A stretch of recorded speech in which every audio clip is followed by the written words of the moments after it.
થોડા દિવસ પહેલાં સરકારશ્રી સાથે મંત્રણા કરી હતી અમારા ડેલિગેશને, અને 6 મહિનાથી આ માંગણીના અનુસંધાનમાં અમે ગુજરાતના અલગ અલગ વિસ્તારોમાં જનજાગૃતિના કાર્યક્રમો, રેલી, સભા દ્વારા કર્યા હતા, મિટિંગો દ્વારા કર્યા હતા, અને પછી સરકારના અલગ અલગ વિભાગના અલગ અલગ અધિકારીઓ, મંત્રીશ્રીઓ સાથે પણ અમે કન્ટિન્યુ મંત્રણા કરી રહ્યા હતા. અને લાસ્ટ વીકમાં નાયબ મુખ્યમંત્રીશ્રીના અધ્યક્ષસ્થાને વિભાગના અધિકારીઓ, કાયદા મંત્રીશ્રીની હાજરીમાં અમને આ માંગણી સંદર્ભે અમારા ડેલિગેશનને મળવા માટે સમય આપ્યો હતો.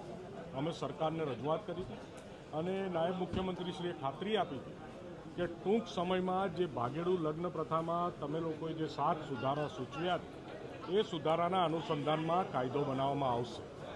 અને એમાં મોટાભાગની માંગણીઓ સરકારે માન્ય રાખી હતી. આજે મીડિયાના માધ્યમથી અમને પણ જાણીને આનંદ થઈ રહ્યો છે કે સરકાર એ વિષયને લઈ અને ફાઇનલ ડ્રાફ્ટિંગ રેડી કરી દીધું છે, અને કાલે કદાચ આ કાયદો ગુજરાતમાં અમલમાં આવશે અને ગુજરાતમાં લાખો કરોડો દીકરીઓનું જે જીવન બરબાદ થતું એ જીવન બરબાદ થતું કાલથી અટકી જશે એવા અમે આશાવાદી છીએ.